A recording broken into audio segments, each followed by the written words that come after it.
This is Capital Ideas TV. Coming up, Aphria CEO Vic Neufeld, in his own words. The CEO of Speakeasy Cannabis Club, banking on premium. Bruce Campbell of StoneCastle with 3 ideas. And RavenQuest Biomed CEO revolutionizing growing techniques. Hello and welcome to Capital Ideas TV. I'm Mark Bunting. Any successful business owner will tell you running a business is more of a marathon than a sprint, but it never hurts to get a jump on the competition in those first few strides. In the cannabis sector, Aphria is one of those early movers that's separating itself from the pack. A quick glance at the company's most recent quarterly report tells the story. Aphria's revenue shot up 21% from the prior quarter to more than $10 million. EBITDA followed along in a big way, soaring 81%, while gross margins remained at an industry-leading 84%. That was thanks in part to production costs falling 27% to just $1.56 per gram. Aphria's strong results place it comfortably in the top tier of cannabis producers by market share. The upper echelon of the sector could soon pull away from the pack for good, as provinces and major retailers look to the biggest companies for wholesale supply, and Aphria's got plenty of scale. The company is wrapping up Phase 3 of its expansion at its facility in Leamington, Ontario, which will give it more than 30,000 kilograms of production capacity per year. Phase 4 is already underway, and when it's complete, Aphria expects to have company-wide capacity of 1 million kilograms. Guiding Aphria amid this race in the cannabis sector is Vic Neufeld. He's the local boy who made good. The son of a peach farmer in Leamington, he went on to successfully run Jamieson Vitamins for 21 years before taking over Aphria. We recently visited Neufeld in Leamington, and he gave us a tour of his hometown. We stopped near Neufeld's old family farm, where he reflected on his journey.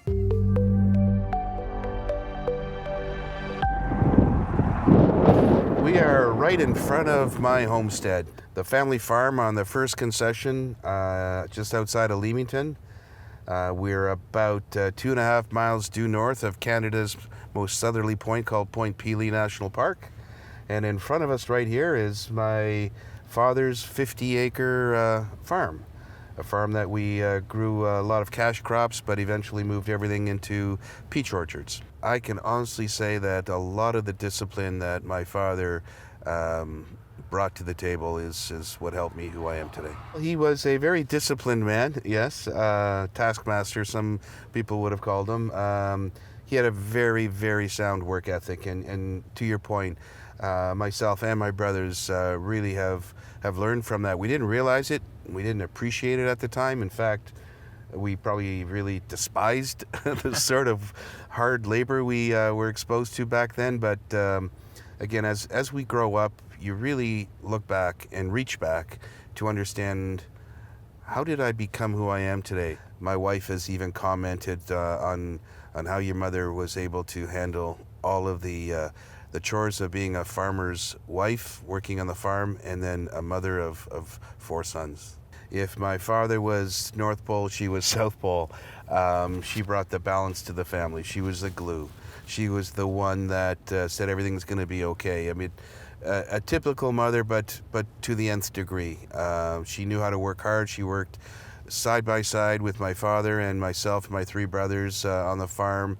And late at night, she'd be doing laundry. She'd be doing baking for the rest of the week, cooking. How she got it all done is beyond me. My childhood, I had 3 other brothers. I was the third of 4. I'd like to say I was the smartest, wisest, and most handsome, but they would argue.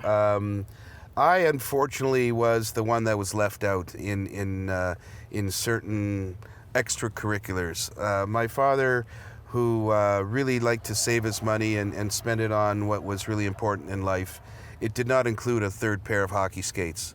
So, for example, right here used to be our family pond, and it froze in the winter. It's since been covered up. However, that's where we skated. And my father would only allow 2 pairs of skates. So my oldest brother, Henry, and my second oldest brother, Ernie, got the skates. I had rubber boots. I played goalie. I got smacked every time with a puck. And I don't know how to skate to this day. You know, I've been asked several times in different requests on what kind of academics and student I was. I can tell you, during my public school days, I was a shit disturber. I absolutely was a rebel rouser. My aunt, my mother's sister, was my teacher for 2 years, grades 4 and 5. And she would always tear a strip off me, wanting more from me than others. Throughout high school, I became a little more astute and academically inclined, a little more than just skating through. What do they say? C's are a pass. Well, I got B's. Eventually, though, I knew I had to pick it up a bit more, and I got into Western with decent marks, and again proceeded throughout the path of getting my honors degree at University of Western, my MBA here in University of Windsor, and eventually became a chartered accountant. So as I grew up, matured, became more wise, trying to understand, would my dad be proud of me, I needed to pick it up over time. The worst trouble I ever got into had to have been something with my father. I think I screwed up something in a fertilization of a field. He said to fertilize that field, and I fertilized that field, and it really screwed up the crop harvest. And back then, discipline with a belt or a yardstick was acceptable. So yeah, I got into big trouble for a screw up. But again, he's making the assumption I knew what I was doing. Driving from home to the greenhouse campus in Leamington, and then back home, I live on Lake St. Clair in Lakeshore. It's filled with phone calls. First of all, I wish I could just listen to the tunes or listen to my favorite ESPN channel, but a lot of business still gets conducted before I even start to get into the office or on the way home. But there is a period of time, especially driving home, where, and I don't need much time, but I can decompress. The years at Jamieson have taught me many things, one of which is don't take problems home. You do that, you're going to have issues with your home life, whether it's barking at your wife, chewing your kids out, kicking your dog. It's just not healthy. So I've over years, I've really been able to reduce any stresses or any issues by decompression during my drive home. And I still do that today. It's been very rewarding in many, many aspects. Rewarding in terms of the new people I met. Rewarding in terms of allowing me to mentor and develop new leaders.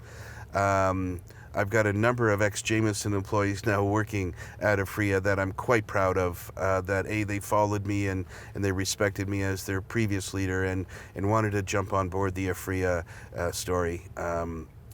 The legacy I want to leave behind is similar to what I did at Jamieson, that the reputation, the integrity, the leadership qualities that I bestow on others and allow them to grow and to become their own leaders down the road.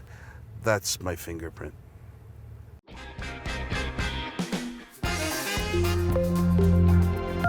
Right now you walk inside a truck and you see multiple devices. You see a fleet management device, you get a two-way radio, black box, tablet of some sort, front camera, $6,000 to $10,000 worth of equipment. We're shrinking down to less than $1,000 in one device. The change in the cabin is just dramatic. It's just much, much safer for the truck driver to be able to use one device.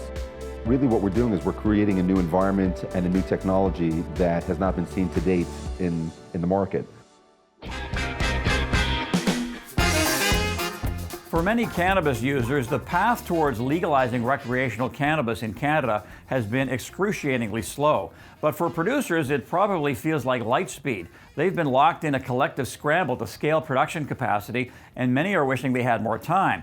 That strategy of scaling up makes sense right now, but it's also one that could have some painful side effects in the industry down the line. Analysts at Canaccord Genuity predict the price of cannabis will steadily decline over the next several years after legalization. They see prices holding up around $8 per gram until 2020, but warn that production capacity will catch up to demand before long. That will cause prices to slip below $7 per gram by 2026 and that could put pressure on some producers' bottom lines. Speakeasy Cannabis Club has a plan to insulate itself from those pricing pressures. The company is focusing on the premium marijuana market, where analysts believe prices will hold up better than lower grade product.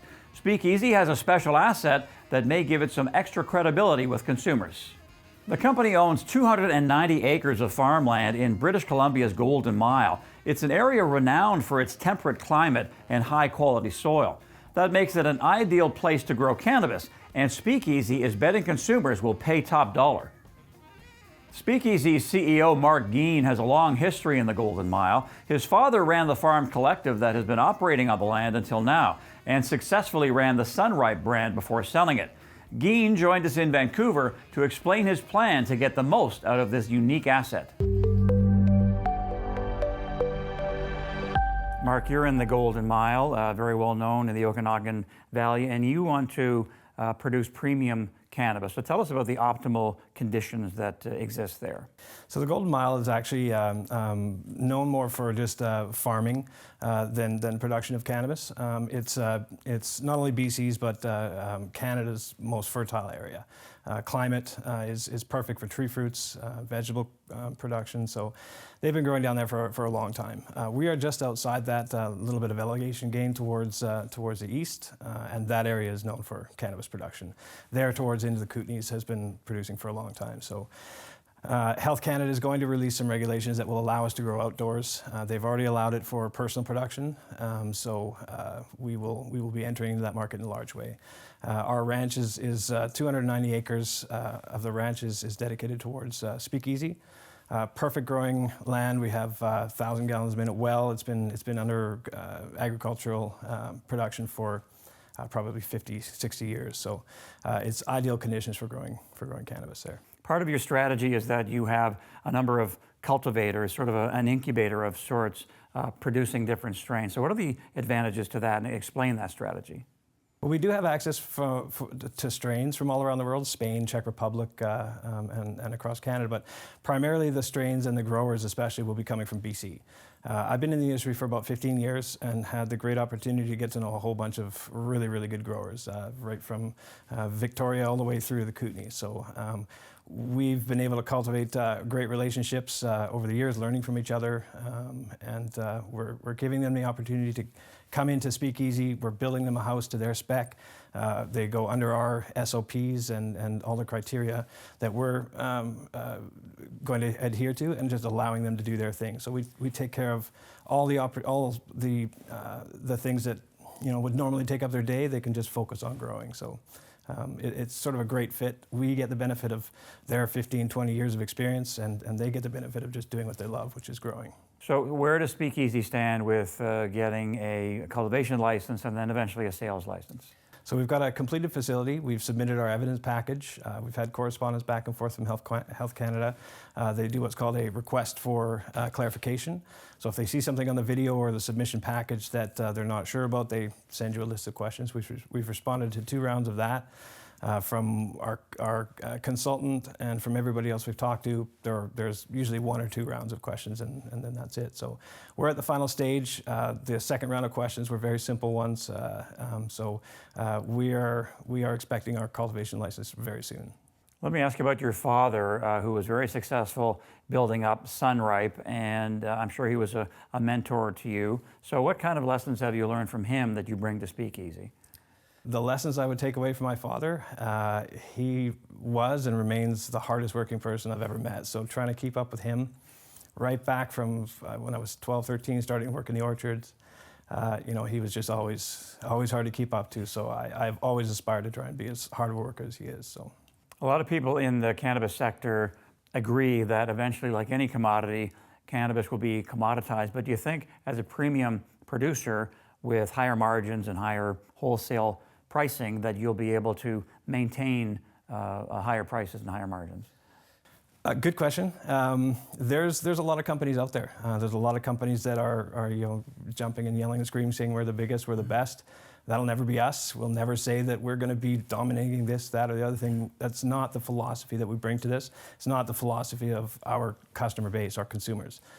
They rail against big pharma, they rail against corporate, they rail against government. So we are the group that's been put together by a set of circumstances has allowed these people to do what they've been doing for 20 years in the white market. So it's exciting for everyone, and you know, we've got a very bright future ahead of us, because literally we have the best growers in BC, and BC is the best production area in the world. So we can honestly say we have the best growers in the world. So that's going to go a long way.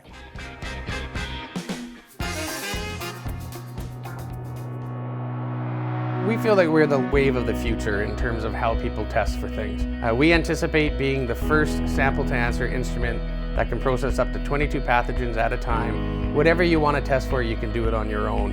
You don't have to ship it away to a lab. You don't have to have an expensive microbiologist.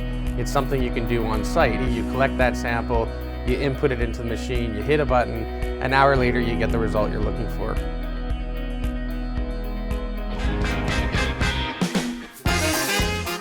There's been a common misconception among investors in the cannabis sector. Some believe just about every stock has been a winner over the past year. It's true, much of the industry has done very well, but picking the best of the bunch is not as easy as it might seem. Consider the discrepancy between the best and the rest. The top 10 performing cannabis stocks over the past year are indexed together on an equal weighted basis here in blue. They've returned 750% as of mid-April. The headliner is Cannabis Strategic Ventures with a 2,400% gain. Meanwhile, the bottom 10 performers have fallen off the rails. They're down 95% over the same time frame. None of those top performers are among the largest players in the space. Instead, it's smaller cannabis companies that have yielded the best returns. But you have to choose carefully. Bruce Campbell and his team at StoneCastle Investment Management think they're up to the challenge. Here are 3 investment ideas from Bruce that he believes are poised for great things. Bruce, we'll start with Canex Capital. They've bought Northwest Cannabis, which is the largest producer of cannabis in Washington State, also the biggest distributor of edibles as well. So give us a sense of that marketplace and this company. Yeah, so Washington was one of the first states in the US that actually went full recreational, and Northwest is a company that started up and has been in that market, continues to grow and continues to dominate that market with not just their cultivation, but also with all of their extracts. And then recently, Canex also made a deal where they've bought an extract company out of California, which is sort of their second state that they're now into. They have a new facility. Is there anything unique about it? Well, they get some crazy yields out of their facilities. You know, most in Canada, most of the facilities yield somewhere in kind of the 200 grams per square foot, and their number in Washington right now is in the 500s. So it's they must be doing something pretty unique to get that kind of yield. Let's move along to another one of your ideas, RavenQuest Biomedical. Now they have a technology called Orbital Garden, whereby they, speaking of crazy yields, I understand they have tremendous production in terms of grams per square foot. The costs are fairly low comparatively, and they can scale this. So what is this Orbital Garden technology exactly? Yeah, so I guess Orbital Gardens exist in other different growing applications, but they're the first that have kind of brought it to cannabis. And so effectively what happens is you have your light source. Typically in a grow, you have flat tables and the light source above. In this, you have a light source that the cannabis actually rotates around. And so it takes a lot less energy because the plants are a lot closer to the energy source. It takes up less space. They can actually stack these orbital gardens multiple times up to get more yield in the same area. So their grams per square foot is significantly higher than a flat table operation would be. And Bruce, your other idea here in the cannabis sector is Valens, which specializes in oils more so than dried flowers. So are their techniques unique?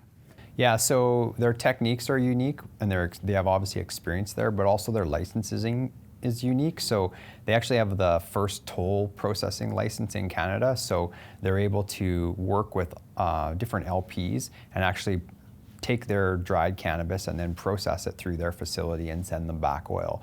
Now, this is quite an elaborate process that has to be done with Health Canada to get licensed. You need both Valens to be on one end and the LP that they're working with on the other end to work with Health Canada and get these licenses. You know, I don't think that there's not going to be other companies that have toll processing licenses down the road, but they really have first mover advantage. Plus, they have some experience as far as They were MMAR growers, so they have some experience in processing and producing oil that a lot of the newer growers don't have that experience. Now, this company had a bit of a spat with its former president and chairman. This was fairly recently. What happened there, and should that be a red flag for investors? Yeah, I mean, it certainly has to be something that maybe you're a little bit concerned of, but it seems to have kind of settled down, and it looks like they've kind of gone on their ways here now. So we finance top-tier companies in the medical cannabis industry in exchange for a royalty. I love the royalty model. I think it works perfectly for this industry at this time. Debt is largely not available in the U.S., and equity can be massively dilutive. And the reality is every company in California and most states right now is a startup company. So we offer a very attractive, either a complement or an attractive alternative to debt or equity, which really aligns our financial interests with the interests of the people that we invest in. So when they're successful, we're successful, and the more successful they are, the more successful we are. The cannabis industry is obsessed with production capacity. Growers are building ever bigger facilities to pack in more plants and drive down costs. Yet nearly all of them are approaching the problem in the same linear way. Not RavenQuest Biomed. It's literally bringing a new dimension to the industry, and that dimension is squared. The company has pioneered the use of what they call the orbital garden system for growing cannabis. They're cylindrical growing pods stacked 2 across and 3 high.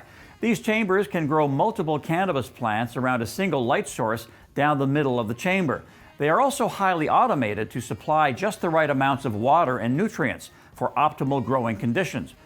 RavenQuest says Orbital Garden can grow 300 grams per square foot, more than double the industry average. The system can slash a facility's electricity costs by about 75% and its nutrient costs by 25%. RavenQuest already has stakes in 4 cannabis facilities across Canada that will employ its proprietary Orbital Garden technology. It's aiming to have an annual growing capacity of more than 50,000 kilograms in short order. The company is also partnering with Indigenous groups to build these facilities in an opportunity it believes is being ignored by other producers. RavenQuest CEO George Robinson explains the revolutionary potential of Orbital Garden and his go-to-market strategy. So George, Orbital Garden 2.0, we talked about it in the introduction. Let's hear from you why this is revolutionary, why it's unique, and how it's very different from what other companies are doing. Orbital gardening has been around for 40 years, 29 manufacturers at least worldwide, and they've been growing a lot of leafy lettuces into it. But what we wanted to do is take a look at environmental sustainability. So we wanted to find a way that we could utilize the least amount of power, water, and nutrients. Also use the cubic footage of the room to get the highest yield per square foot. So in that, we reduced power by about 70% in the garden, water consumption by about 40 or 50%, and then nutrients down by about the same amount.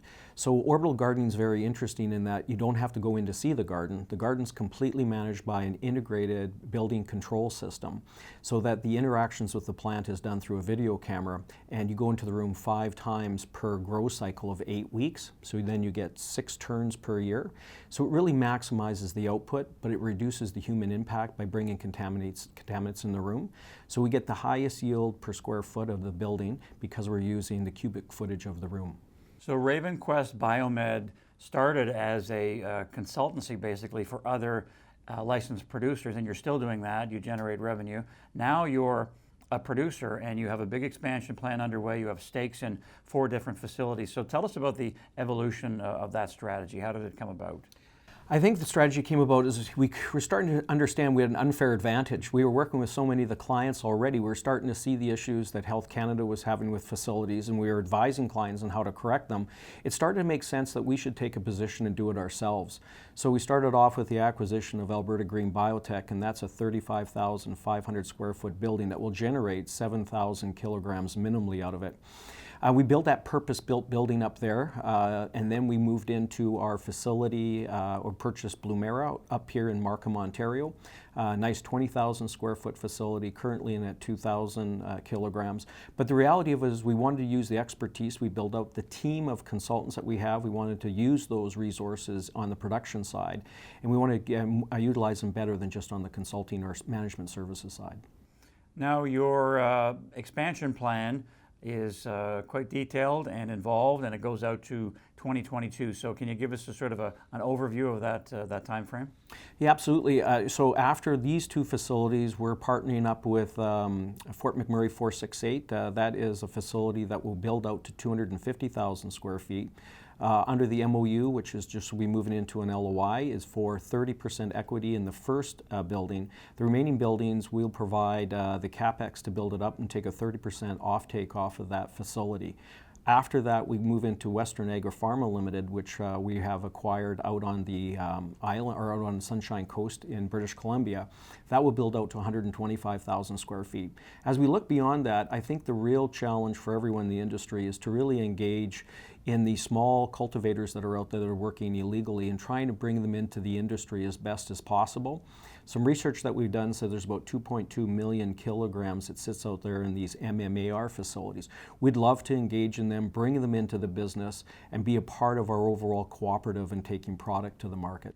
You mentioned Fort McMurray. This is a First Nations group, and you're involved with a number of Indigenous communities. So what are the advantages to that, and do you think it's an untapped area of the sector?